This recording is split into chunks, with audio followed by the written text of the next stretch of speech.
it's a pleasure to talk to you both. So perhaps my first question will be because there are huge actuality in this moment for you with this new album. I see that you play some festival this summer. You play in the Sweden Rock. You play in the Rock Arts. You play some festival. How was it for you? And do you play some new tracks on stage on this festival? Well, we just had a tiny sneak preview of the first single of our new album when we played in Stockholm, a small festival here in Stockholm, and so we let the audience in Stockholm be the sort of test pilots for playing that track. It was Long Black Waves, the first single track from our new upcoming album. Yeah, and how could you finally, when you are on stage, what do you try to give to the public, to transfer to the public? Do you try to create something special with the public on stage when you play in this festival, or in a small club, or in a good place? I don't know. What do you have in your head when you play on stage? I think to me it's very important to show a real band with real musicians that play live and don't use backing tracks and don't use machines, to give the audience an experience of human beings playing together, interacting with the audience, and having this thing together instead of just repeating something like a machine. That's very important to me. I think music is, especially in these times when AI and everything is coming in, it's extremely important to have the human touch, so to speak, in music, and I think it will be really needed in the future to separate us from machines. So that is one of the things. But of course, it's also just it's and then that's also human, to share the love for music, the energy that's in life. If you can make a live show, if you can create energy and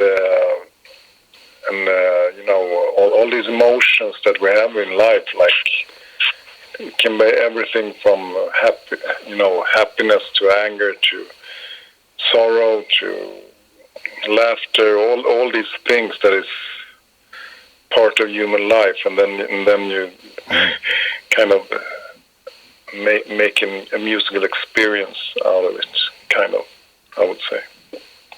When I check a little about the show you did, I see that you do a tour in April last year, in 2023, and you begin by France. You play in Montpellier and Lyon. Yeah. What remembering do you have of these two shows in France? It was very nice to play in France. We would love to play again in France. We had a little we were unfortunate because it was our first two shows, and our instruments got lost during the trip to Barcelona, where we started up, and so we didn't have our own instruments for the first shows, actually. So that was a little pity, but France is I think, what was it, two shows? Montpellier, and then we went... Lyon. You play in Lyon? Yeah. And after Italy, and you go in Italy. Yes, Lyon in the... France is beautiful in so many ways, and we really enjoyed it. And it's also, you know, you can feel that you're in France just by going to the catering area, like where we have people making food from scratch to the band, and you know, and the vibe, and you know. They're just enjoying the food preparation during the day. I mean, there's a care in culture that we really appreciate. Yeah. I mean, being musicians, and I mean, you get that great feeling when people care about details. As much as we do, so that's a general thing. I think in France, you have yes, in French, food. Your nature to care about the details in food and drink, and the friendly style, and you know, all these things is so important when you're gonna play a live show. How the people you meet, and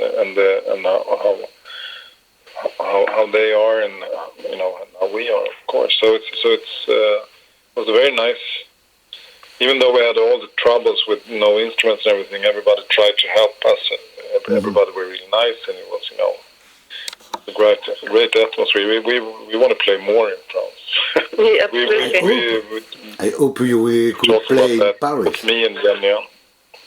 Yes, yes, you have a new album, Between You, God, the Devil and the Dead. This is your new album, very, very good album. Like you said, thank you. Like you said, you play some tracks like Long Black Wave on stage. The last before there is Death, Where Is Your Sting? 3 years ago. How was the writing this time for this album compared to the last one? Do you work differently, or is this the same process that you do for each album? No, I would say the last album was written during the pandemic, and that was extremely everything was difficult during the pandemic. I think we tend to forget that now, since it's past, and we live on, going about with our lives as we used to. But so this album, it took us 1.5 years to finish this, and when I listen to it, I find I think the sound is more confident, and it's the third album where we are in sort of control of the whole process, and I think we've found a way to work together and to explore the Avatarium sound, and so to me this is a bit more confident and mature. Yeah, maybe. I think we also had we managed to move the studio to closer to where we live, so that also makes things easier. So it's like we can we can just in a few minutes we can be in the studio if we have an idea or something like that to work on, or if we want to fix something, or if we want to try something new, you know. So that's also a good thing for the creative process, I would say. Absolutely. But I think we somewhere like after 2-3 songs we got quite confident, and we kind of realized what we wanted to do, and I think this album is more. In one way more heavy and more riff-based than the previous album. So that is, in one way, maybe it's a little bit back to where we started, but also it has some new elements that we haven't used before, maybe, and also I think we are both listening quite much to classical music again, and that has also affected this album, I would say. When you write an album, do you write when you write songs for an album? Do you write a lot of songs and after you did a selection, or just all the songs you write are on the album? I mean, there are 8 songs, or do you write 15 songs and after you did a selection? How it works? No, not finished songs, but we have a lot of we have a lot of ideas. Yeah, there's a lot of sort of fragments. Yeah, that doesn't pass the test. Mm-hmm. So some songs we just we work on a song, and then after a while maybe we feel like, okay, this song won't be what we want it to be, so we leave it. But I think when each song takes quite a long time, I would say, to make. So we don't have like 5 extra songs that we didn't use, because we are extremely concerned about each song. So when it takes a long time before we really feel that this song is a good song, and when we feel it's a good, like a complete composition, then we know it's going to be on the album, because then we like it. So that's how we work. But it's like tons of ideas that we tried before. So no problem for the future album. you've got a lot of ideas. How you see it, but I mean, anyone who says that songwriting is easy is not telling the truth. It's, okay, you can write things easily and just make them sort of happen, but I tend to be quite full of self-critique, and the bar is set quite high. That sort of level of ambition will mean that it's going to take time. Yeah, but it's easy to write songs if you just copy things. If you're like, okay, I want to write a song like a Rolling Stones song, and then I copy the style. I want to write, whatever. But if you want to try to make something unique and something that's, takes you musical-wise somewhere you haven't been, then it takes time, because you don't exactly know where you're going. Yeah. Sometimes you have to try you walk one direction, then, okay, we've been walking in the wrong direction for a while, then you have to go back, start again. Yeah. But when you've been walking in the wrong direction for a while, then you have to go back and start again, because you can't keep on walking, because it's not going to be good, you know what I mean? So it's, so that's kind of how it... So, for the, like I said, the first track is Long Black Wave. It was one of the first single. Like you said, now there are three singles. You said about this song, Long Black Wave, it's a sort of homage to Led Zeppelin, to Mountain, and of course Black Sabbath, because when we listen to this album, we feel this vibe, Black Sabbath vibe too. Is it important to finally for you to do an homage to all these bands from the 70s, and the 16 for 16 Black Sabbath begin at the end of the 16, and Mountain 2, Led Zeppelin also. So is it important for you to do a reference about these bands in this song? I think it's a way to, of course, it's heritage, and it's kind of where we come from musical-wise. So, but it's also a way to try to express kind of what we are about, and I think we have a unique sound, but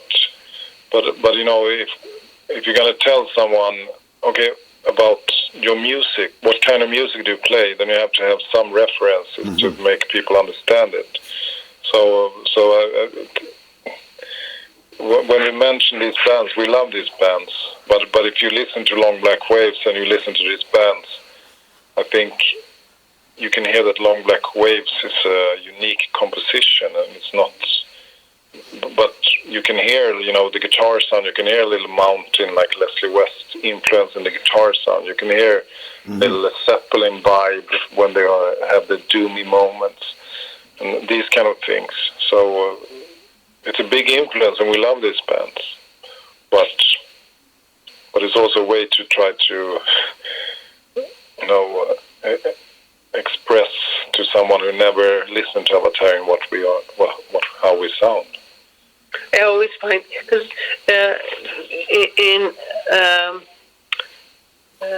there's always a demand of making these statements or in advance to releasing a single, and that sort of statement is supposed to sort of explain or express, as Marcus said, what does this sound like to someone who might be into the genre or not. And I think I've always been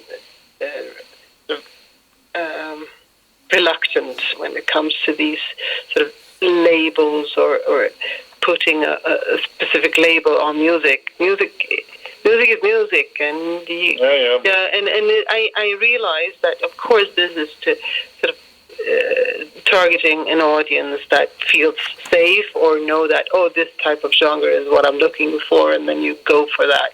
But I always, I often have people sort of contacting or writing, and they have come across our music and are totally sort of surprised and many times overwhelmed by what they feel, and I think that's a great thing when you don't need to be directed by any label or etiquette or a statement in this kind type of statement. But so to call it a homage is I think that's a fair thing to do. It's a little hello, thank you for all the inspiration. We made something totally unique and new out of the inspiration you gave us. Yeah, but but these bands, if it wasn't for these bands, we wouldn't have a hard rock. So they are the foundation. But it's also one funny thing, it's a way to bond. If I see, if you have a football team, whatever you like, and you see someone with a scarf from that football team, you kind of like, hi, you get a little bit friendly, towards that person. If I see someone with a Led Zeppelin T-shirt, I'm kind of, that's probably a nice person, So it's a way to bond as well, because okay, if you like this, then you might like what we do,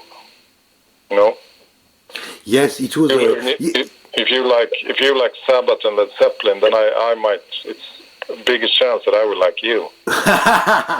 You know what I mean? Yes, of course. You said that there is some surprise on this album, and there is a very good surprise. I was very surprised by the last track, who is also the title of the album, Between You, God, the Devil and the Dead. It's a huge ballad, very melancholic, very beautiful ballad. How is born this song? Finally, what was the idea behind this song, and it is also the title of the album, so very important.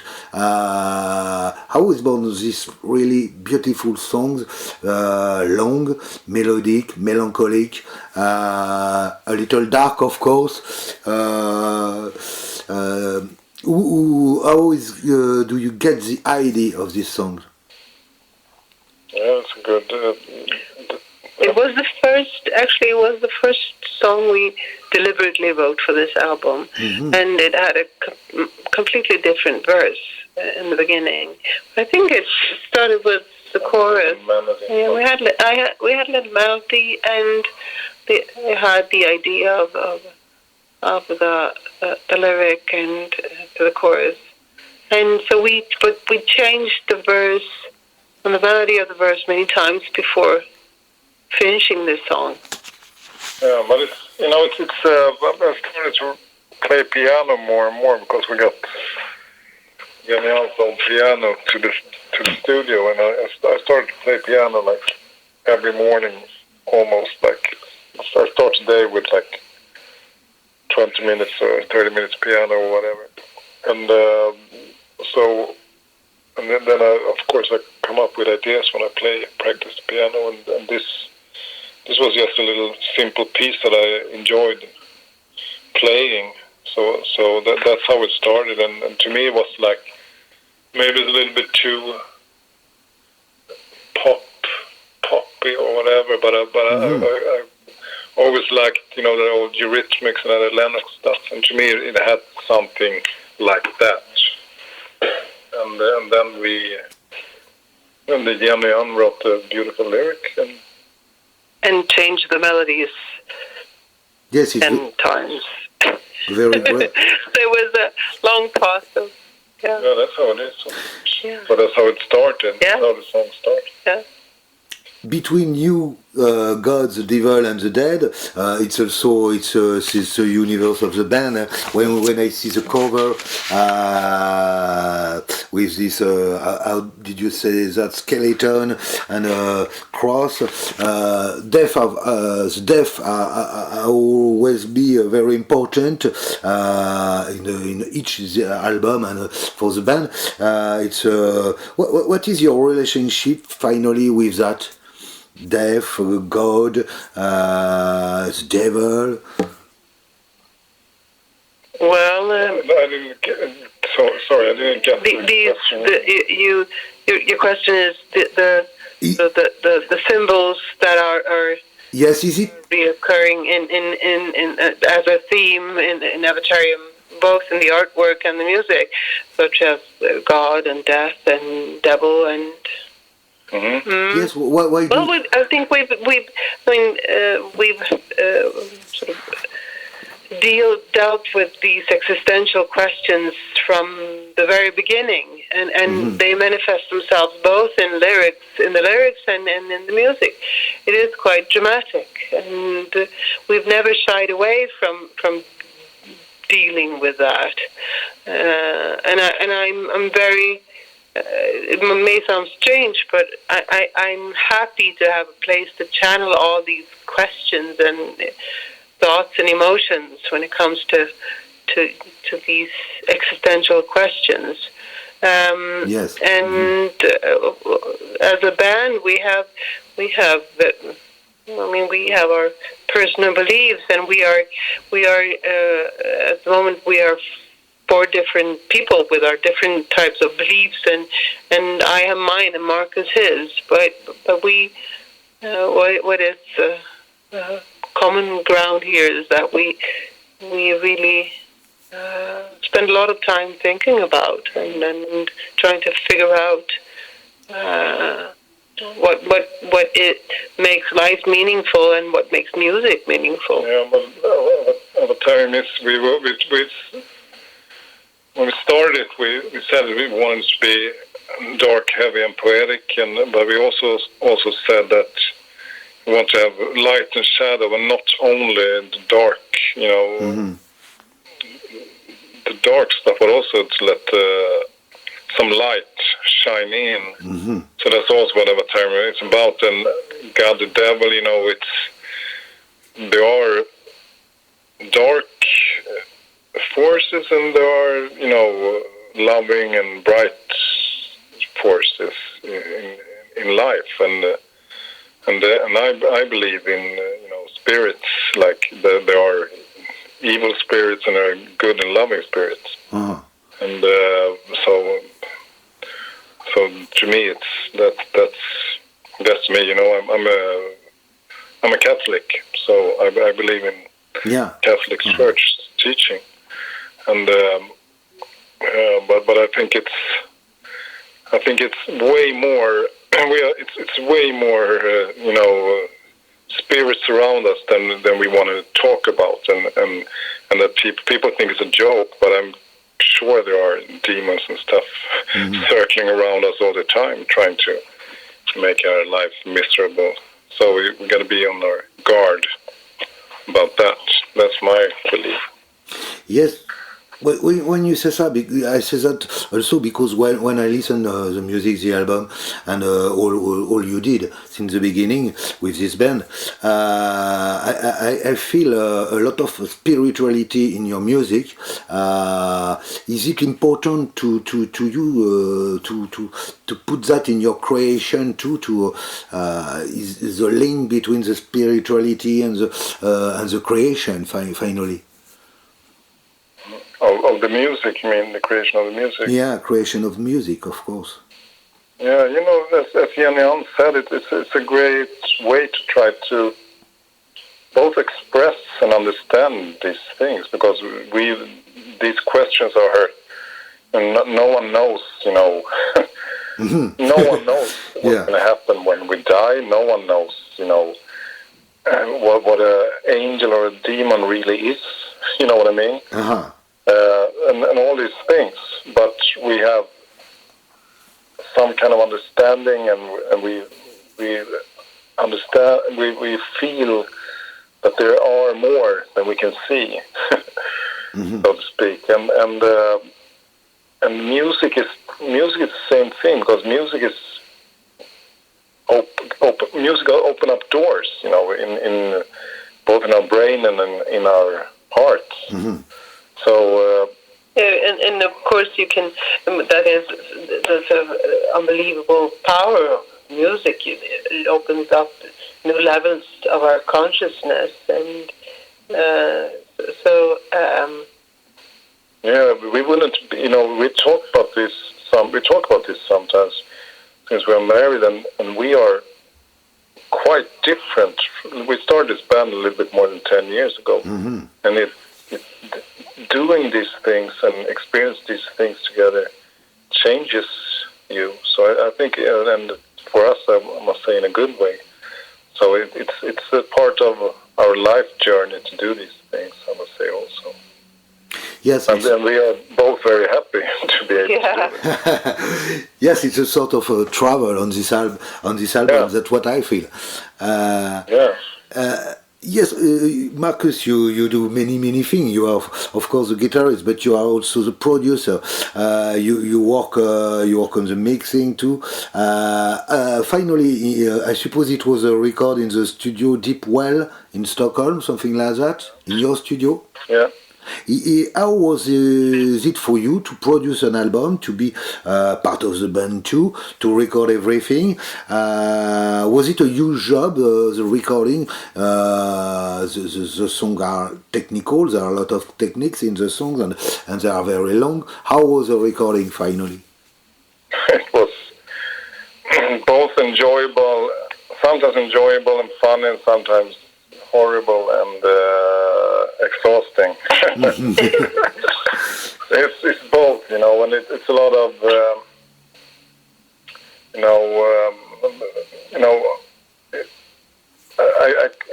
this album is, I'm the producer, but it's, you know, the band is so important, especially Jennie-Ann and Habo, our drummer. They are, you know, they are such a big part of also what's the final result with how the mix with sound and everything. And Habo, our drummer, he was really so much into the production as well this time, because he was helping me a lot with, you know, when I did the mixes and everything. So since I'm part of the, you know, one of the two people that write the music and arrange it and record it, and then also mix it and everything, it's a little bit too much. But I can do it since I have Jennie-Ann and Habo especially, and Mats, of course, as well, and also Rickard Nilsson, who contributed on keyboards and also came in with a lot of great input. And then we have some great friends, professional friends, that I also ask for advice and stuff and play the music. So it's not. It's really not one man effort. It's a lot of great people involved in this. Even though I'm kind of the producer, but if you understand what I mean, if I would do this by myself, it wouldn't sound like this.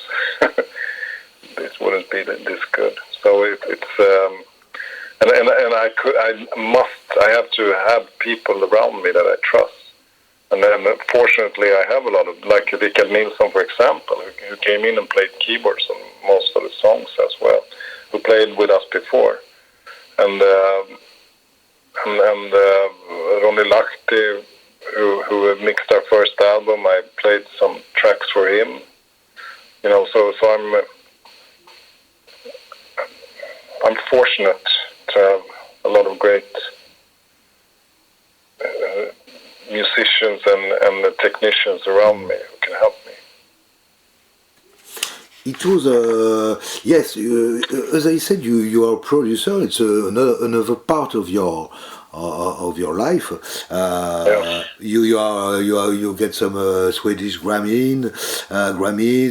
You are nominated in US Grammys, and I was surprised because as a producer, of course, you produce Candlemass, the Doomsday Kingdom, Evergrey, but you work also with some guys like Bernie Marsden. I see that Mickey Moody. What did you say now? I didn't hear. Yeah, it was very far from your music world. How was... Which album? I didn't get. Which album did you say? Sorry? I didn't hear which album you said, the last album. Yes, the last album. Yeah. But how is it to... when you work for... when you produce a band, how do you? Is it different?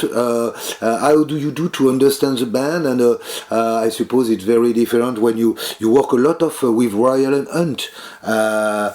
How was it to work with for you as a producer to work with different bands from different styles, very far from your style? Is it a challenge finally? Yeah, every single band is, of course, a challenge, and it's always different. You know, so some bands want a lot of help. Some bands only want like help with, you know, kind of the sound or to record it properly. They have their sounds and the arrangements and most things done, and some people record it by themselves and then maybe I mix it. So it's, every time it's different, and that's also kind of part of why it's fun as well. So, so I would say it's never the same. To me, it's only as long as it's.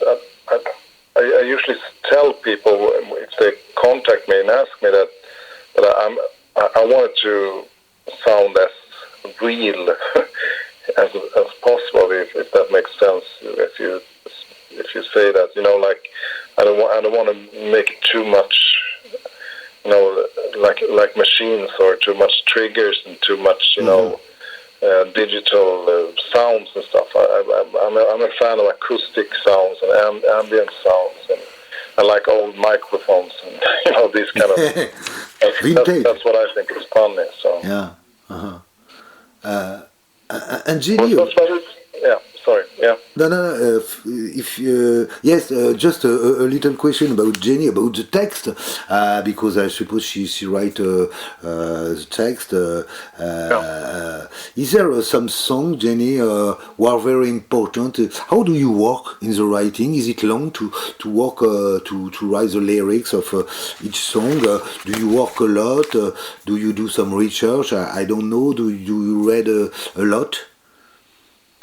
Well, I find it, you know, I think I'm at the best when I write both music and lyrics. And so what we do when we write music is that we have a sort of catalog of our own ideas that we send back and forth. And it can be that I'm sitting with my acoustic guitar and I play a piece, and I think the pieces that become the best is when I sit down with the guitar or and work on a lyric or a melody, and you get the right, you sense that this is the right vibe for the song.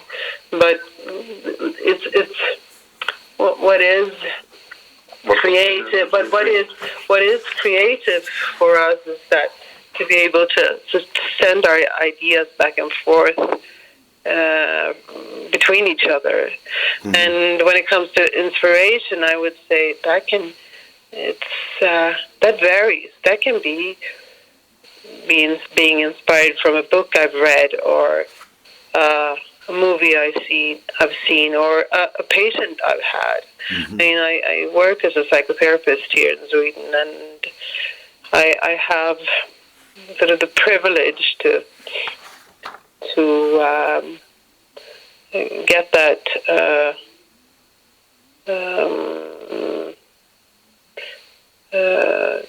to be able to meet people and get that people's trust to help them, and there's a lot of themes and questions that that stays within me and that I keep on working with myself, and as I said before, music is a way of channeling that. Mm-hmm. Of course, these big existential questions that I meet in my everyday life and my work life as well. So it can be inspiration can come from any part of my life, or sometimes an interesting conversation we had as a couple. Mm-hmm. You probably have to watch out, Marcus, sometimes, because things you do or say will end up in a song. Yeah. Yeah, we talk quite much about these kind of things anyway. Both, like since we live together. Yes, because you are, I will say, you are married or you are a couple. Yeah. Yes, you are together. Is it finally a strength to be like you are, a couple? In French, we say couple. To live together. Is it a strength in a band, in the writing way, in the creating way? Hard for us to. Yeah, it's. I mean, that you probably have to judge that by the outcome. If you think we've done something good here as a couple and as musicians, but we don't.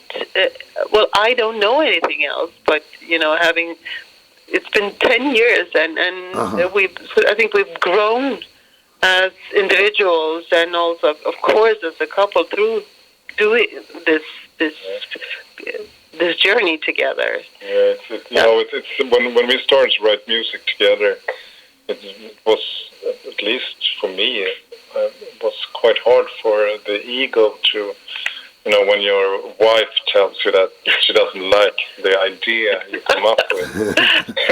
It's like, okay. So I think it's been. We both learned to be humble in the process, and just like, okay, well, we have to put our personal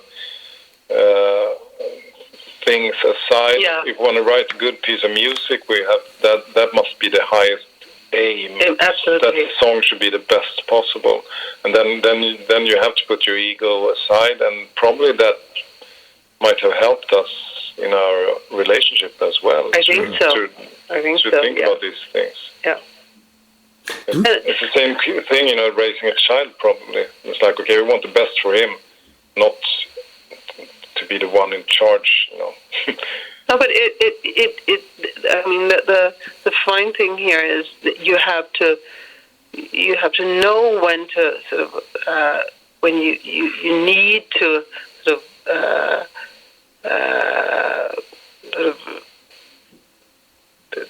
express that or find a way to you have to know when you have to push for an idea or when you have to put your ego aside, and that's not always easy. And and also, but now we've been through this process a couple of times, and I think we've found a way to work together, and also we found confidence. We know that we can write good music, so that helps, of course.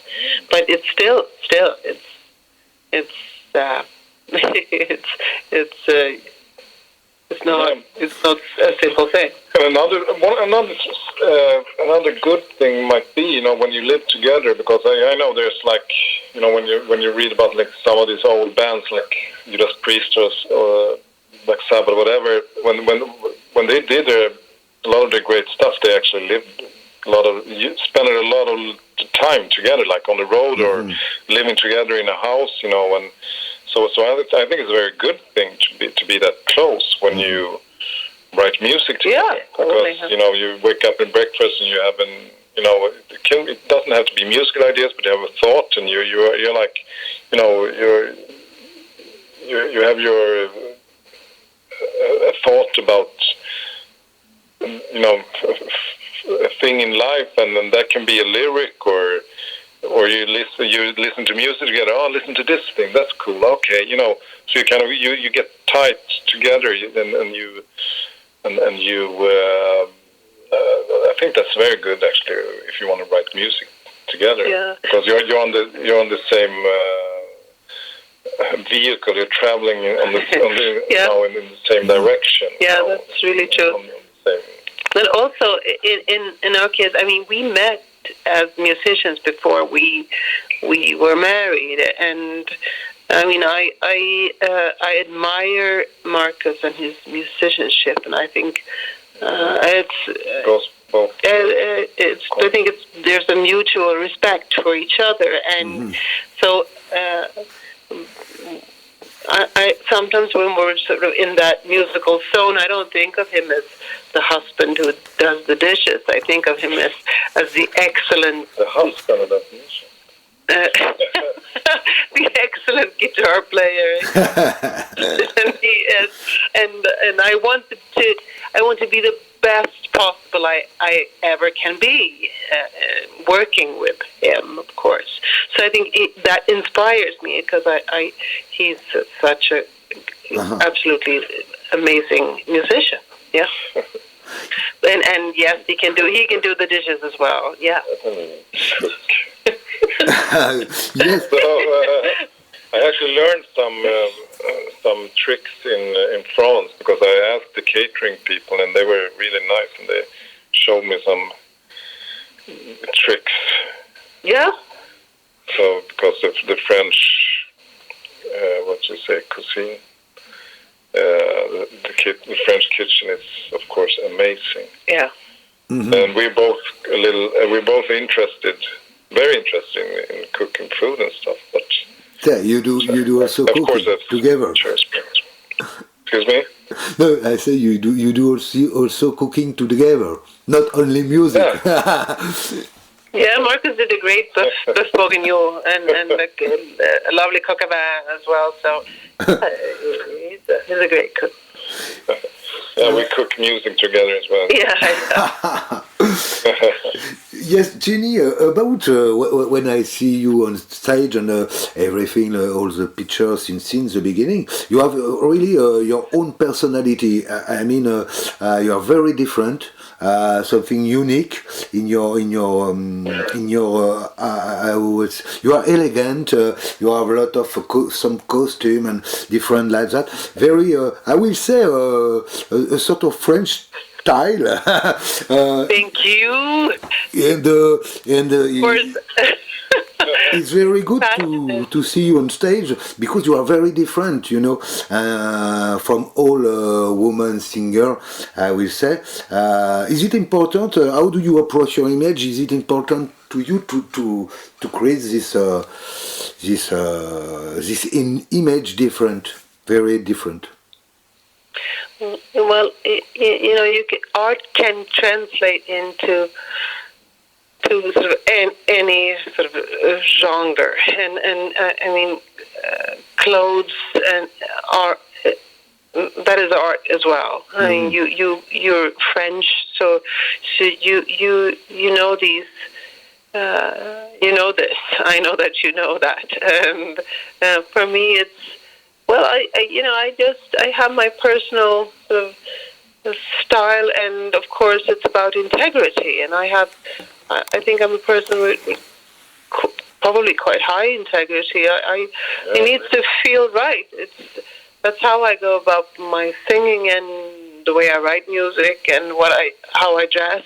And I don't feel any need to satisfy anyone else. I do it for myself, and it needs to be authentic all the way from how I dress and how I sing and how I appear on stage. And I think nowadays it's probably more rock and roll to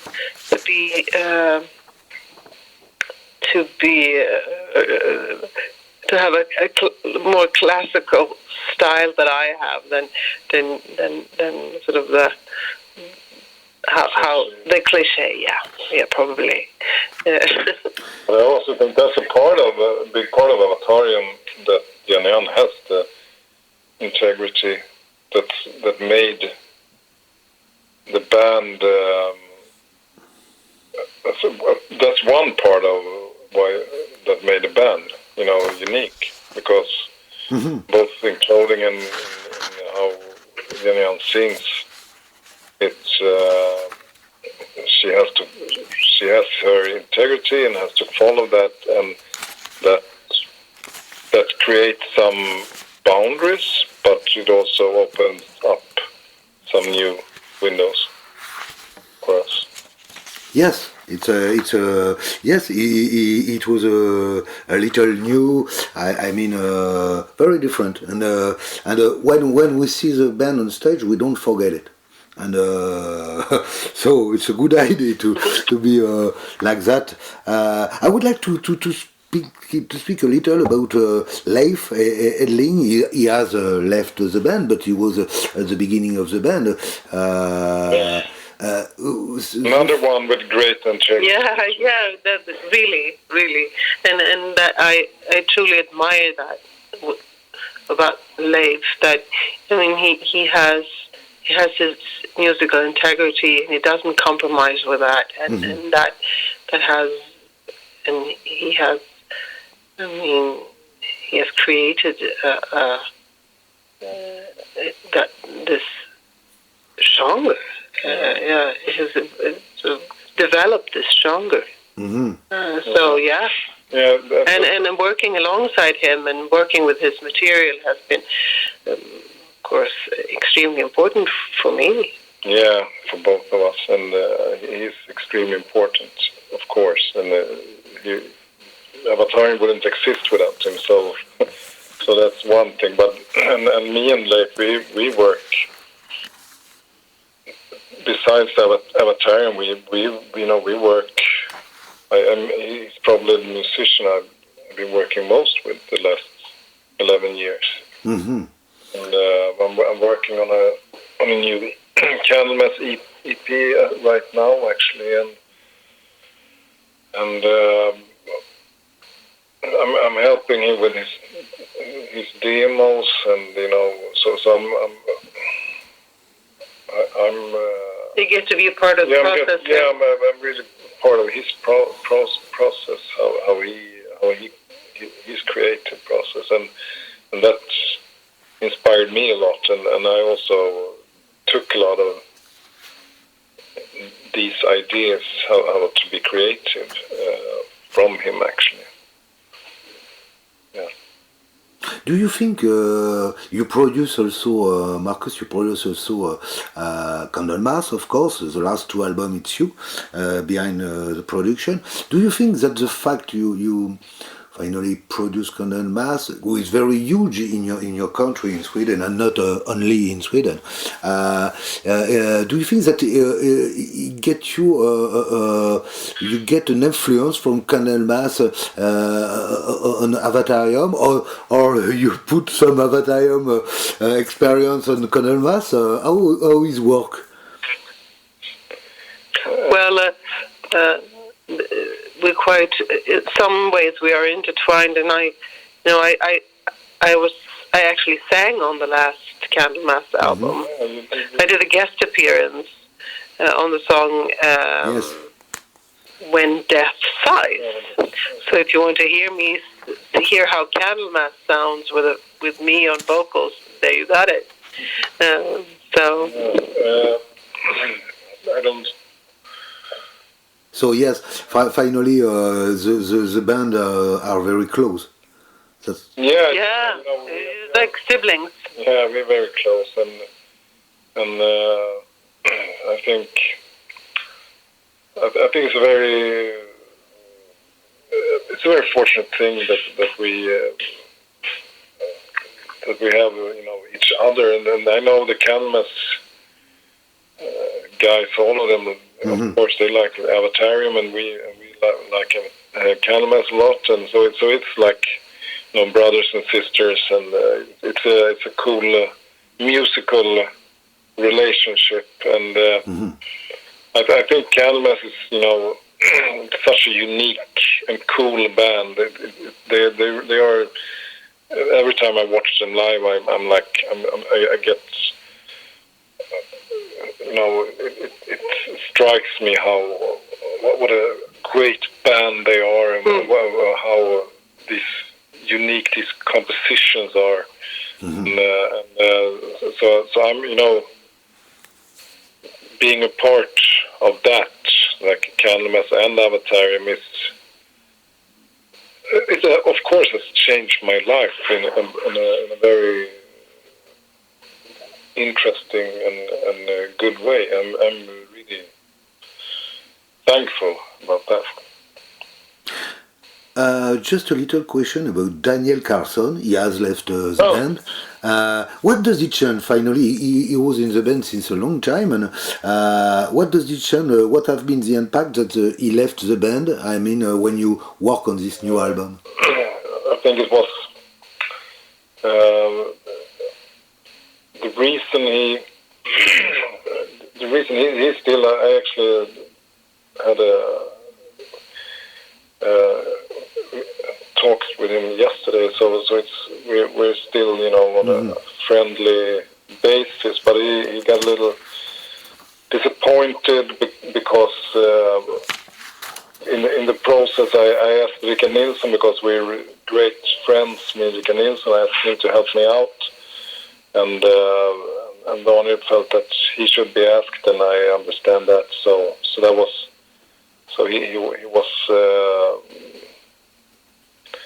he was disappointed with me, and then he felt like he wanted to step out a bit. But he said that I have his promise that I can contact him again if he wants to. So, but I think he felt that he needed to step, out for a while at least. So he's a great musician, and I don't think it's more complicated than. I mean, there are not many bands that sort of have their sort of original lineup, and we've gone through that several times since the sort of first lineup. I think in this case, we are very sort of firm in how we treat music, and the music comes first. And that doesn't mean that you have to sort of respect and each other, and you have to respect that people have different needs and will have sort of different opinions. But in my case and in our case, music comes first, and it has to be a perfect fit to work. So I think that's a sort of a general thing, and keeping bands together is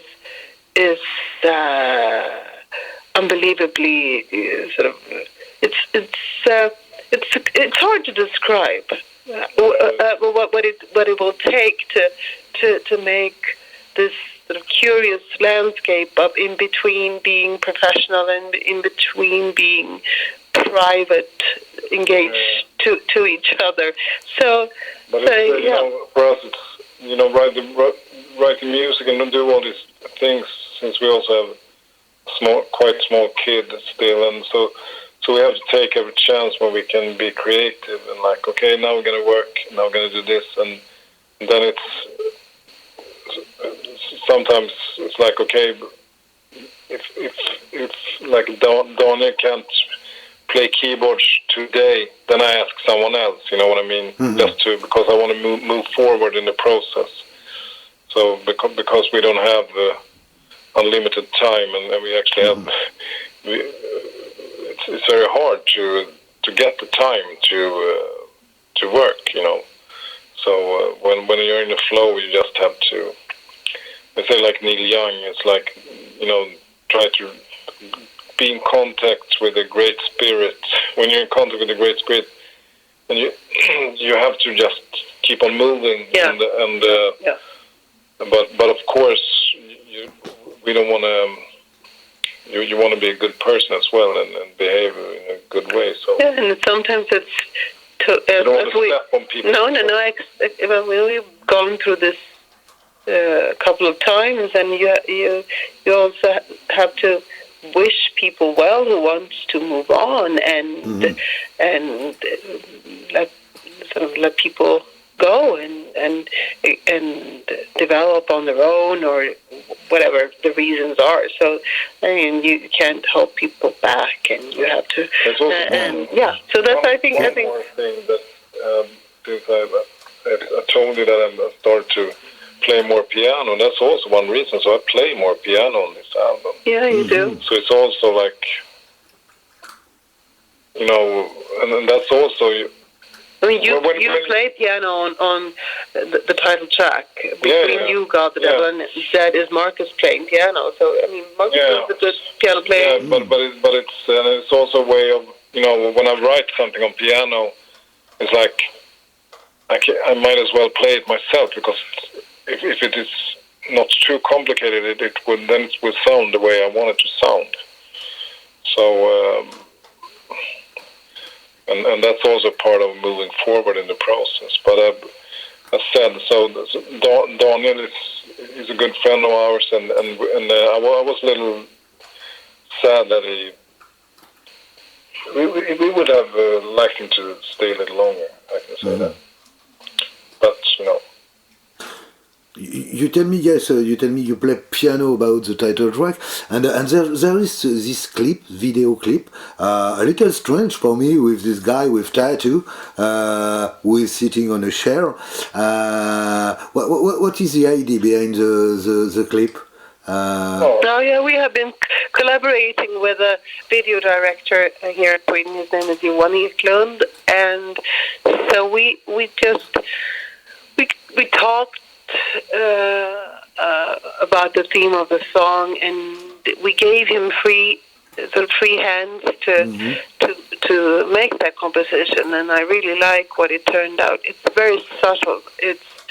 There are these micro shifts in micro effects that you can see, and I in this sort of world that is sort of that sort of spins faster and faster, I think it's wonderful to have this very slow video that just changes a little tiny bit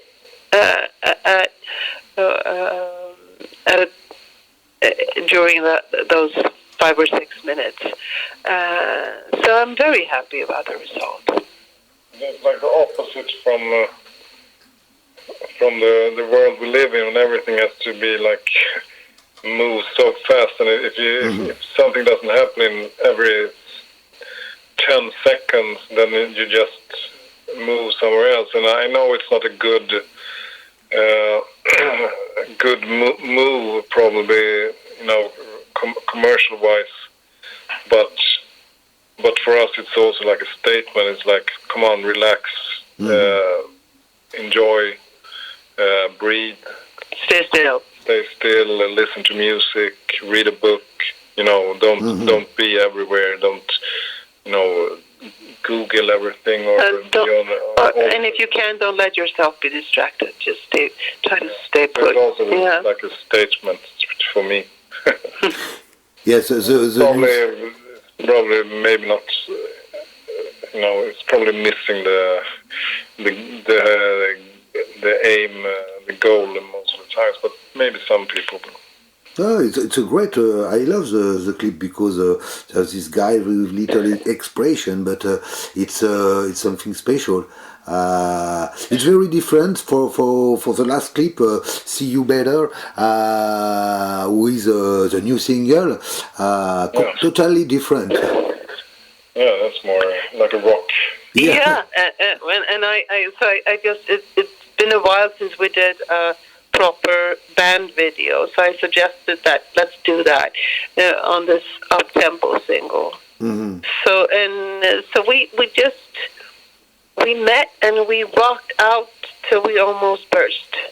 So that's and also that is also part of Avatarium. If you see us live, you will experience that energy, that raw rock and roll energy that I love. So it's possible to also have that sort of raw core, even in the slow doom world that we exist in, and I really love that. So hopefully you liked it too. Yes, it's a totally different style, and it show all that the band could do. Could write different music in the same album. I mean, like you say, it's very rock, very powerful. To finish the interview, I have the envy to ask you if you meet somebody that don't know the band and don't know this new album, what will you say to this guy or to this girl to present the album finally? What I usually say is which maybe is not 100% accurate or correct, but I usually say if you mix Black Sabbath and Crosby, Stills and Nash, you will have a little clue about what we are about. Because it has both, the heavy, dark and heavy stuff, but it also has acoustic elements and soft, music and emotional music. So I would probably say that again. Not bad. Yeah. That's good to finish. Jenny, something more to say, Jenny? No, I agree with Marcus. It's like, and it's, of course, it is dark and it's heavy and it's poetic, and that's been since onset. We are mindful about our heritage, and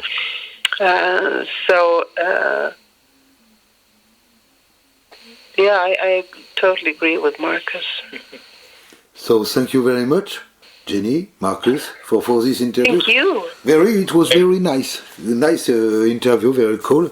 And I will say I am very happy to speak to you because this album really is a very, very good one. I love it. And I hope to see you in France one day, in Paris, to take a glass of wine or something like that, That would be fantastic. Let's hope for that. Yes. That will happen. And it was really a pleasure to talk to you as well.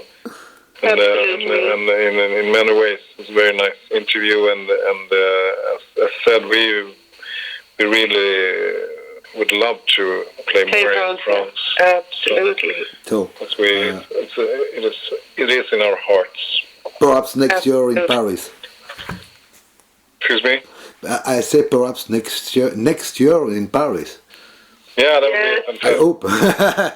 Hope for that. You ask and we will come. Yeah. Okay. Okay. So thank you very much.